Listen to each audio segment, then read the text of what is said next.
What's up, everyone? Welcome to Unmasked, where things are discovered, uncovered, brought to the light, and made known. I'm your host, Lamar Barrett, coming live to you from PG County, Maryland. If you're interested in finding out about the untold stories behind being a college coach, this is the show for you. Being a former assistant men's college basketball coach for 16 years, there are so many untold stories behind the scenes in the life of a college basketball coach. Now, let's unmask them. Today's guest is a longtime assistant coach, a future head coach in this business, and an Oak Ridge, Tennessee native, Tim Kaine. A little about Tim before we bring him to the show. He's a graduate of Winthrop College, where he graduated in 2002 after a playing career. In 0203, he goes and becomes a graduate assistant at Austin Peay State University. I got to make sure I mention that. Everyone always just says Austin Peay. In 0304, he goes to Guilford College, becomes an assistant coach. So his first time, full-time assistant coach. And then from Guilford, he goes to Newberry College for 3 years as an assistant coach. And then to Winthrop as an assistant coach for 1 year, where they actually ended up winning the title and going to the NCAA tournament in his only year at Winthrop. And then for the next 6 years, he spends his time down in Boca Raton. Not a bad place to spend time in Florida Atlantic, where he worked for Coach Mike Jarvis. And then 14-15 season, he's at Georgia Southern as assistant coach. And then for the last 5 years, he's been at Murray State, where those guys have done an awesome job over that span. Coaching there, a great program, a great head coach, and some very good assistants. I just want to say welcome to the show, Tim. No, thank you for having me, Lamar. I'm glad to be here. I'm excited to get some questions. Well, you know what, Tim, man? Let's go ahead and get unmasked, man. That's what we hear. We all know, man, in this business, there's no handbook to being a college coach. Tell me about your first day, the first week, first month, man, when you're done with human resources and now you go through orientation and no one gives you direction. Now that could be, I know you started full-time, you was at Austin Peay as a GA, but you was at Division III. You might even talk about that, or even when you went to Winthrop for the first time. But tell me, what's that like when you first get thrown into the fire?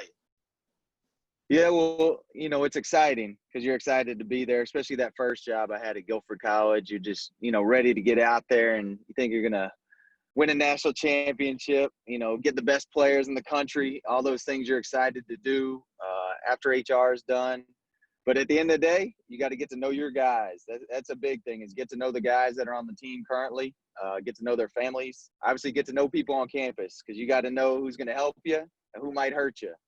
And your head coach really helps you with that. And, I was very fortunate when I got hired at Guilford College by Tom Palumbo, who's done an unbelievable job at Guilford College. I mean, he's led them to 2 Final Fours, Elite Eight, Sweet 16s. I mean, he's done an unbelievable job there. But he really just – he sat me down and told me, hey, man, we have 8 seniors.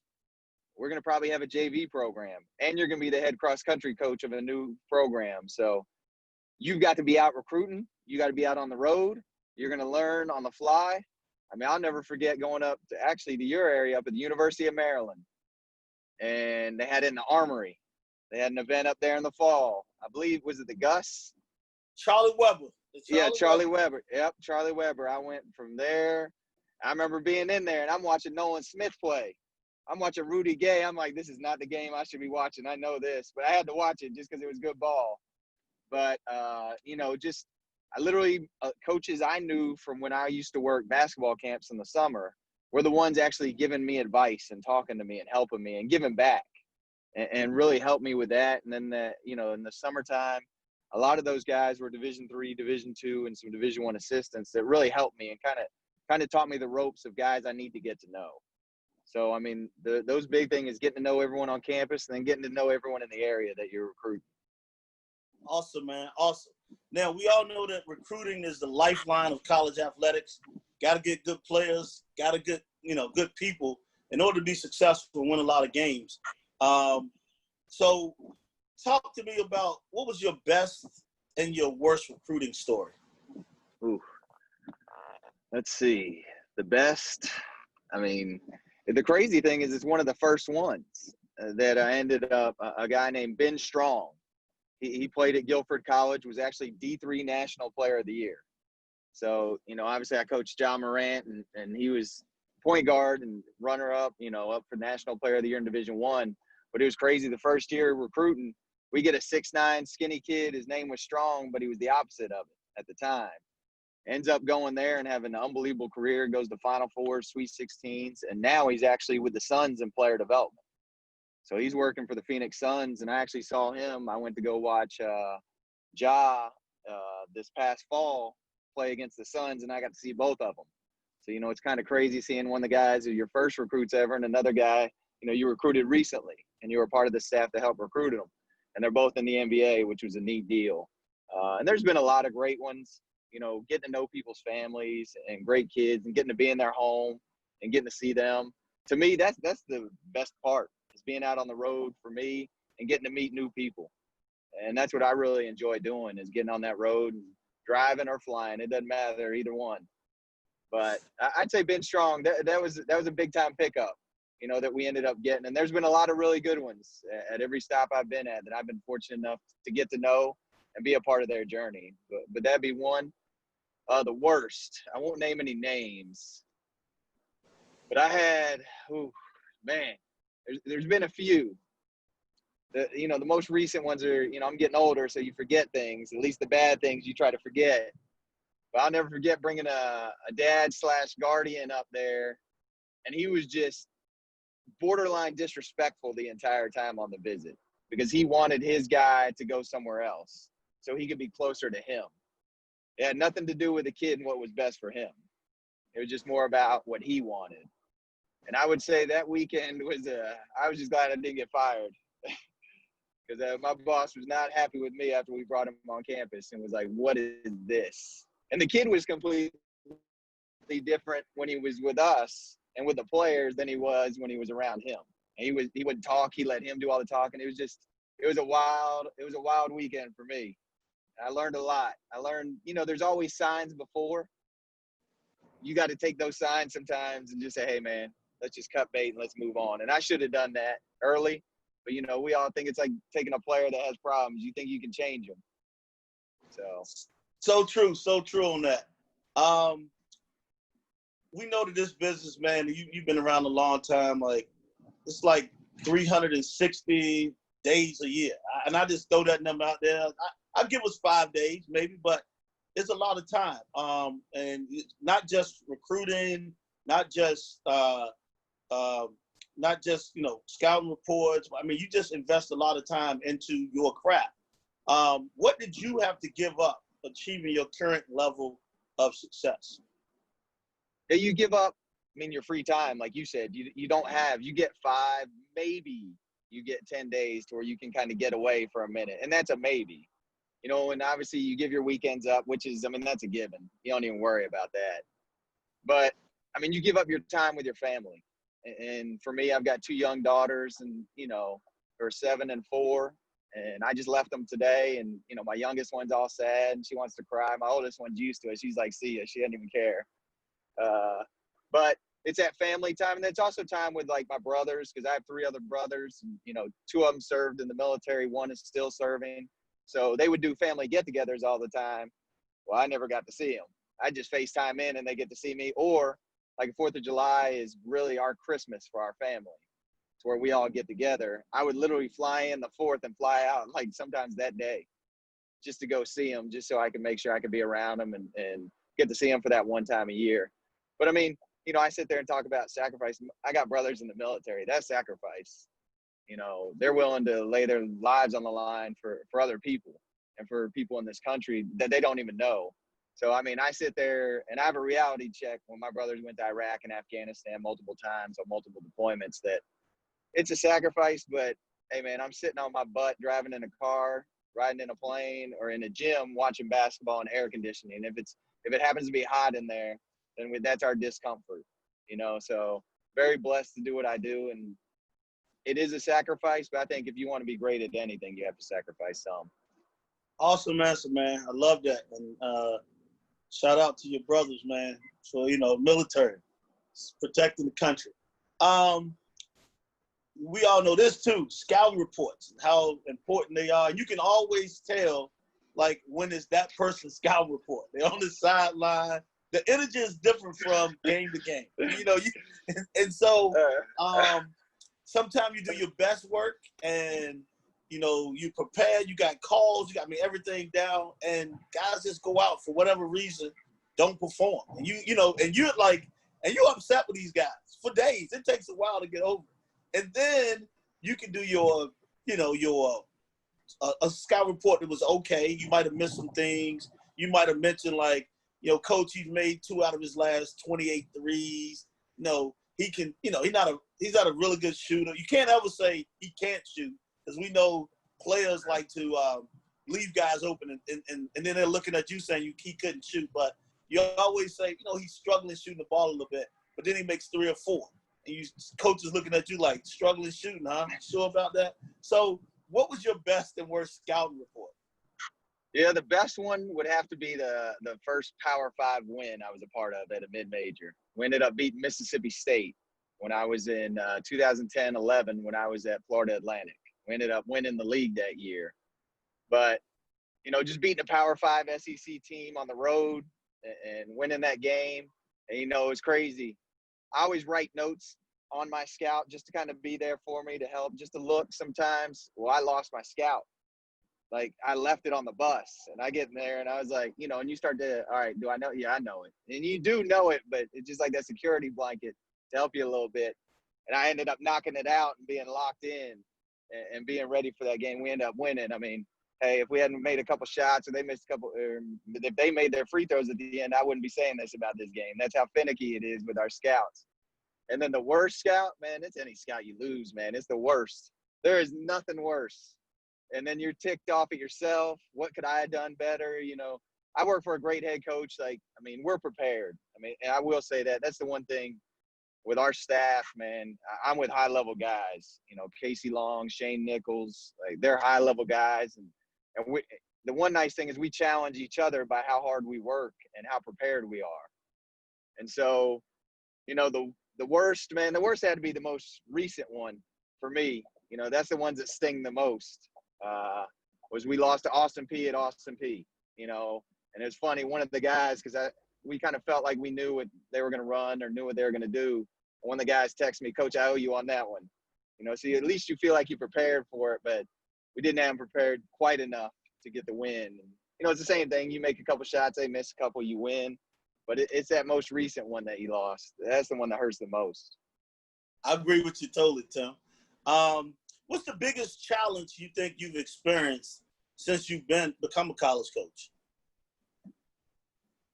I think, the biggest thing is becoming more selfless. I think people think as coaches, we can be very selfish because we're out on the road, we're recruiting, we're doing all those things. But the biggest challenge for me is being more selfless and giving to other people, not including, my family. Obviously, you have to give them everything you can when you're around them, but also the players. I've been doing this. I know I look like I'm 25, but I'm 42 now, and I've been doing this for a while. And the players, when I first started, were more like me. I was the same age. They really didn't need to be loved on as much. They didn't need your arm around them as much. They wanted it some, but not as much. Whereas now, if you don't, guys will run for the hills. And I think that's the biggest thing, is really embracing that, hey, man, they really need you, and you need to be a part of their lives even more so than the coaches were when I was coming up. Because back then, I played for older coaches who were just like, hey, man, I'm coaching you. Do what you're supposed to do. Go to class. You don't need to come in my office. I went into my head coach's office, I think, twice my whole career. And one was to tell him I was transferring. And the other one was when I first got there. There were no other times, whereas now, the players, which I love it, they're in your office more. They want to hang out. They want to tell you stories. They, sometimes they tell you stuff you don't want to know what's going on in their lives. But, they come in and they're more open than we were at my age. I just kind of kept to myself and did what I did. I got you. And I know what you mean, because we'll talk about it before we came on air. We both had experience with Kyle Luther, who I was at Longwood and he was at UT Martin. So we know about the old school way of coaching. Trust me. Yeah, you just do what he says and do it. Exactly. Do you ever find that there are things about you that people might misunderstand? What are they? Because I mean, I know that my thing is I've been around you for a long time now, and I think you got a chance. I think you should be. I think you will be head coach in this business. But is there anything that you think that people misunderstand about you? I think sometimes because one of the guys who was on here, Andre Gray, and I are really close. He always talks about, man, you're a jerk. Like, everyone thinks you're a jerk, and we always joke about it. I said, nah, man, I'm just like, I'm ADD, so when I'm at an event, I have to focus. Where I'm going to dap everyone up and talk before, but like when I need to like focus, I just kind of lock in and get to a little corner by myself and don't talk to anybody. And it's not that I'm trying to be like standoffish or think I'm better or anything like that. I have to lock in to pay attention. And I think sometimes I just get my little zone in your own little world that sometimes people might be like, man, dude ain't gonna say nothing. Like, and I don't mean to do it. My wife even tells me I do it to her sometimes. And my dad used to say it all the time growing up when I walk by and just keep on walking by him and not say, hey. So I think, it's not anything personal at all. It's just I'm trying to focus in because I know if I don't, I'm going to be all over the place. And that's just kind of a tool I had to learn. Just whether it was school, whether it was basketball, I have to close my office door. The guys know when my door is closed, man. Just leave me alone for a minute. I feel you on that, man. I'm probably some. I know my wife always talk about the ADD, or it could be ADHD. So I feel you. Yeah.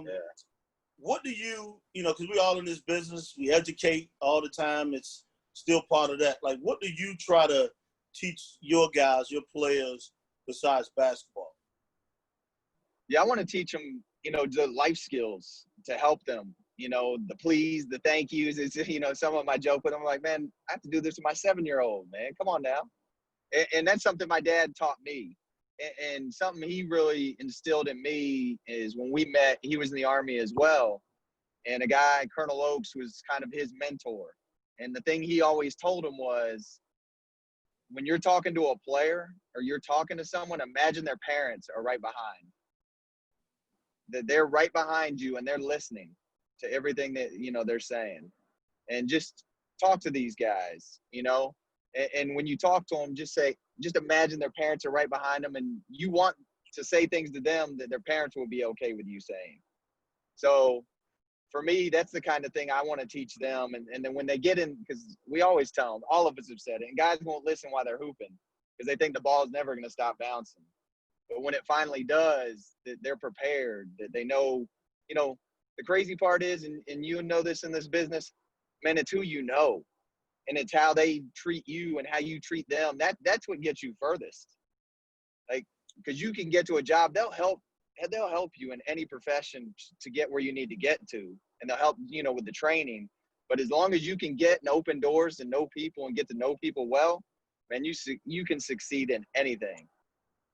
I agree with you 100% on that, man. I definitely agree with you on that. What are your best and worst memories in coaching? Unbelievable. For me personally, and getting to see the joy for me, it's to watch the players and, whether it's a championship, a regular event, I'm like, man, I feel like I want you of a lifetime that you drove since you were a little kid. Because we all watch this and get to be a part of it. And then the other thing is when the players who didn't get their degrees, sure, they went back and got their degrees. And I wasn't always so nice to them when I was calling them to make sure that they get it. And then when they call you and say, Coach, I got my degree, like, it makes you feel like all the work you've done, that's where it matters. Or when they call you and say, Coach, I have a kid on the way, or I'm getting married, do you want to come to the wedding? Like, that's when you know, man, this is why I do it. Or a guy will send you a text out of the blue like, Coach, man, I just want to let you know, like, you made a huge impact on my life. And you're like, really? I did?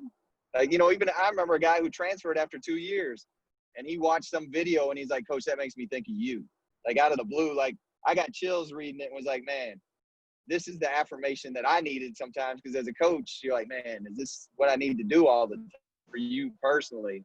Those are unbelievable things. But seeing the joy in guys see, and then the players too. And the work is better than a real job. The worst day, which was awful, was when a former player I recruited and I had left Division II school ended up drowning. And, like a 7-foot pool, and he was like 6'8". And that's probably the worst I've ever felt in my life. You know, that broke my heart because I knew what a great person he was. I knew what he was going to do for his family and how he was going to uplift his family because he was working on his degree. And it wasn't about as the player. I mean, that was probably the worst day. Wow. So going to that, like, what was the most stressful situation you faced? Most stressful. Every game day. Those are the most stressful, especially when you're like you talked about when it's your scout, you're on edge. You can see every coach. That coach is sweating a little more. He's standing up a little more. He's a little more excited in the huddle, talking to the guys. You know, those game days, to me, I think it's a great stress. I mean, that's why I think we do it, that competition, was to be able to do that. But the most stress in coaching would have to be when you lose a job. And you're sitting there, you know, I've lost my job twice. And I remember Coach Duckett used to be at South Carolina, was the head coach at Grambling State at one time. And I think he's at Charleston Southern now. He said to me at the Final Four in Atlanta years ago when I lost my job, he goes, "Welcome to coaching." He's like, now you're a coach officially. You've lost a job. Now you got to go find another one. But it would be probably the most stressful was when we're at Florida Atlantic and Coach ended up ending his career as a head coach. And I had a 1-year-old daughter and trying to figure out what's next, you know, in that month's time, which was good to spend with her, but it was also, hey, I got to find a job, whether it's in coaching or out of coaching. And just, I was blessed enough to get on at Georgia Southern, but that was probably the most stressful. I feel you, man. That's so true. And when he said "welcome to coaching," I mean that's a true statement in its form. What is the strangest thing a player has done outside of the basketball court? Ooh, strangest thing a player has done outside the basketball court.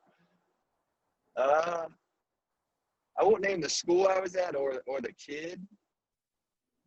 But I will say 2 guys got into it at a pickup game in the spring. So I'm in my office, and I'm the interim head coach right now. My head coach got let go. I'm sitting in my office, and I had told him, I was like, hey, I was young. I was like, hey, man, y'all want to go. Like, you can fight. Like, you can't punch in the head. Like, y'all want to get it out. You want to wrestle, whatever. Like, hey, man, more power to you. Like, we'll stop it before it gets that bad or anything like that. And, I mean, that was years ago. I would never do that now. And I'm sitting in my office just chilling, doing some work, you know, doing some recruiting. The kid comes in. They got in a fight on campus. And his braces went through his lip. And he had a bite mark on him. And I'm just sitting there like, what just happened? And I had to take the kid. I had to call the police. And I had to take him to the hospital. That was the crazy. that was probably the craziest ever. And I hope I never have something like that happen again. Wow, I had to laugh at that one. That was that's a little crazy. Yeah. Now, like I said before, I think you'll have a chance to run your own program, and I usually ask like, who would you look at and say, I would love to work for that guy? But my question now, and I kind of changed it a little bit, is like, what would you want to? What do you look for if you had a chance to coach in having your own program? Like, what would you look for if the decision came down to what type of schools you had to choose from? So you're saying if I had a school and what kind I could pick? Like if I was lucky enough to actually pick a school, which none of us are? Yes, sir. Or it may, you know what? Or Tim, it may not line up with your values. Like it may be a school that just don't line up with your values, but what lines up with your values if you were looking at a school? Yeah, you know, obviously you want to have an AD and a president who have a vision like you do, that they want to improve the school. Obviously, you know, everyone's going to want more money and they're going to want all these things, but that's great. But like, what is the program? What is it about? Because I've been at schools where you're there and you just feel like the culture is not where it needs to be. And it's not just the athletic department, it's the entire school. And it's just, I hate to say it like this, but it's almost like a loser's mentality because they haven't won consistently. You know, I want to be at a place that, yeah, they might be down because if I am lucky enough to even get a head job, most likely it's not going to be a job that someone was winning at. You know, it's going to be somewhere where someone had lost, but that has a tradition or at least has people with a vision to take it to another level. And it's not just about, we're going to spend this money, but what are the people involved? What are your people in the athletic department? What are they like? Do they want to be there? We've all been in the athletic department. You've met someone who's been there 20, 30 years and they hate it there. And they just talk bad about it. And you're like, well, leave. Like, why are you here? And that includes in admissions. That includes everywhere on campus. I think that's any business that you're in. But you have a president and an AD that say, hey, this is where we want to take this program. We're going to help you get there. Here's how we're going to help you. We want your input as well on this. I think you have to have minds that are all alike on the same page, just like on your coaching staff. When you hire guys, you got to know, one, they know what they're doing, they're competent.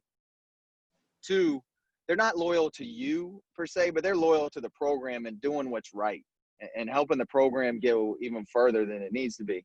And that means sometimes you're in the office, you might have an argument, but when you leave, everyone's on the same page and we're all going towards the same goal.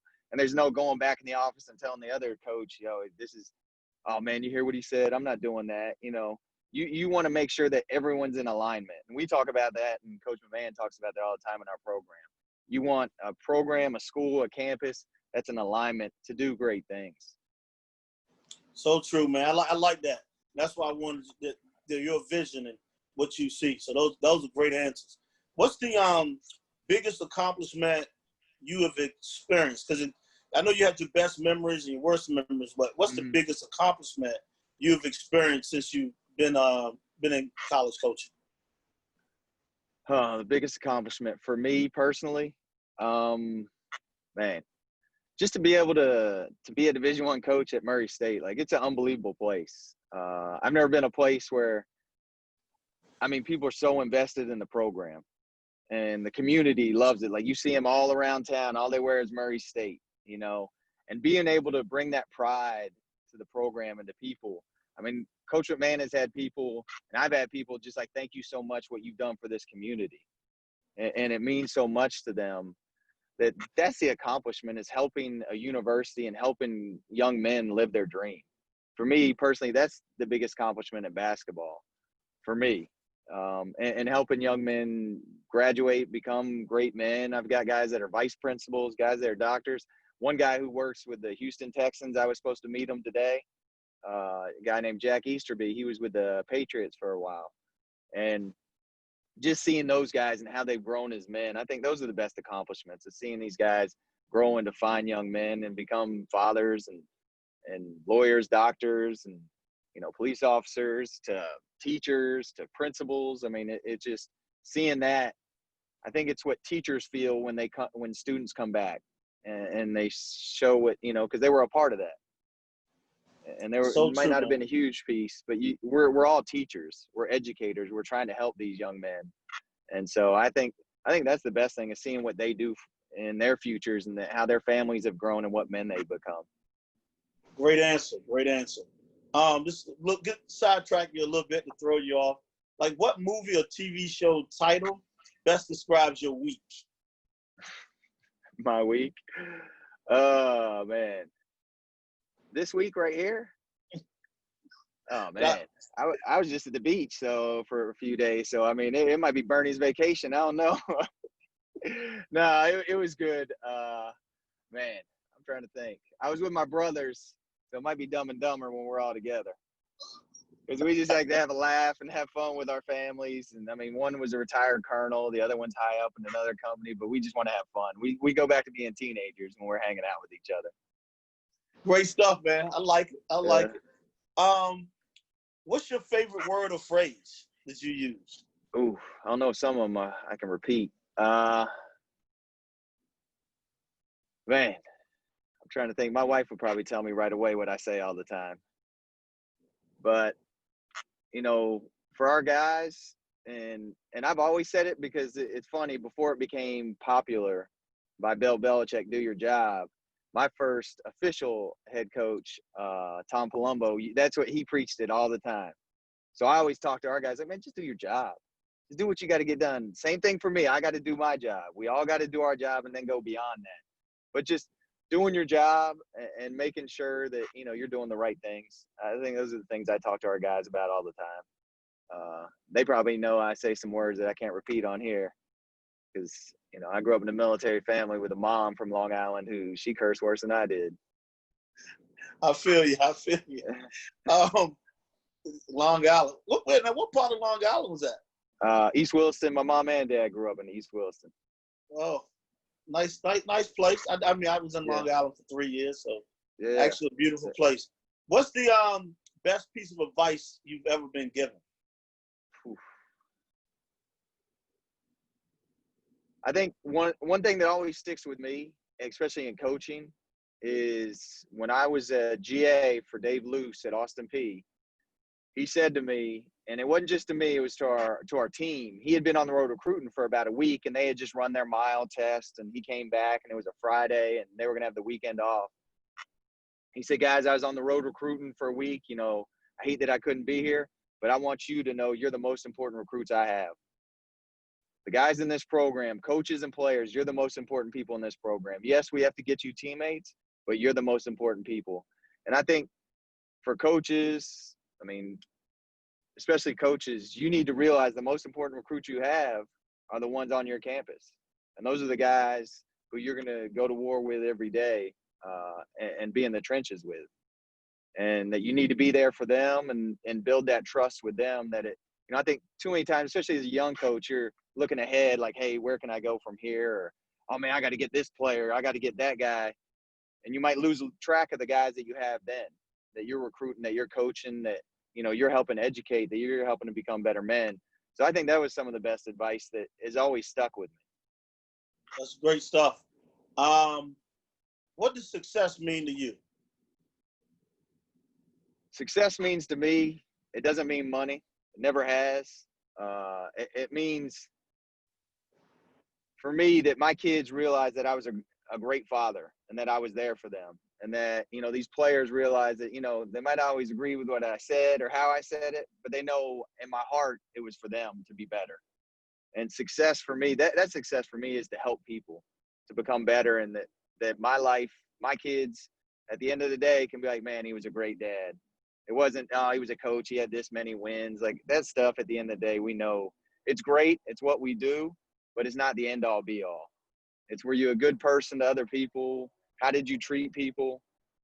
I think my dad taught me that at a young age. He was a West Point guy, so he was really big on that. He'd always talk about doing our duty on our country and being honest and being a good person and treating people the way you want to be treated, no matter where they were from. He didn't care, what country, what religion, what color, he didn't matter. And I think that's the thing you want to, basically your legacy of success is your kids and the people that you've been around, that you've been surrounded with, that you made not the world easier for them, but you made it better for them. And I think that's one thing, obviously we're seeing a lot of that right now in these times. I think we've had to realize, especially as a white man, that, it's not always the same for everybody, that you have to help other people to get to where everyone wants to be, which is just on equal ground. And they want to be able to go mow a lawn, go for a run, drive a car, and not be in fear. And I think for me, that's what I want to do. I want my friends who are of all religions, races, genders, that they know they're in a country and they're surrounded by people that love them, and that they can go to work every day and not have to worry about anything. For me, that's success. Awesome, man. I like that. Where's your happy place? Like you talked about tough losses, you lost out on recruit, that bad weekend recruiting, and then you just all right, where do you go to? Where's your happy place? I go wrestle my kids. That's literally when I come home, man. My daughters, when I walked in the house, I drove in late last week, got in at 4 a.m. They woke up jumping on me, can we wrestle? And that's my happy place with them. Just wrestling, having a good time with them. This morning they had a salon upstairs, and they were doing hair and all this stuff. And just being with them and seeing them smile. And that's my happy place, to make them happy and make sure they know that they're loved. I love it, man. I love it. You've never been a self-promoter as long as I've been knowing you. One of the most humble guys I know. I know you work hard. But if you had to choose 3 adjectives that describe yourself, which would you choose? I think one would probably be hard-headed, and I think my wife would agree with that. You know, when I have a goal, I have a focus, I know what I'm going towards, and I'm not gonna let anything get in the way. And you know, she always like, you can't do multiple tasks at once. No, this is what I have to get done. I like to think I'm funny sometimes. Other people might not think so, but I think I like to have a good time and laugh and make sure people have a good time as well. And the other one, I don't know if saying humble, you can't really tell yourself you're humble, you know, like more other people have to tell you that, but just being easygoing and I don't take things too serious. You know, when it's time to go and it's a serious time, yes, but man, just enjoy. I just want to enjoy life. And I think that's one thing when I'm not locked in and it's not too serious, man, I'm going to make sure we have a good time. Three great ones, man. I agree with you. What qualities do you value in the people whom you spend time? Honesty. I think that's a huge one for me. And it's not always what you want to hear, but being honest, being open-minded will be another one.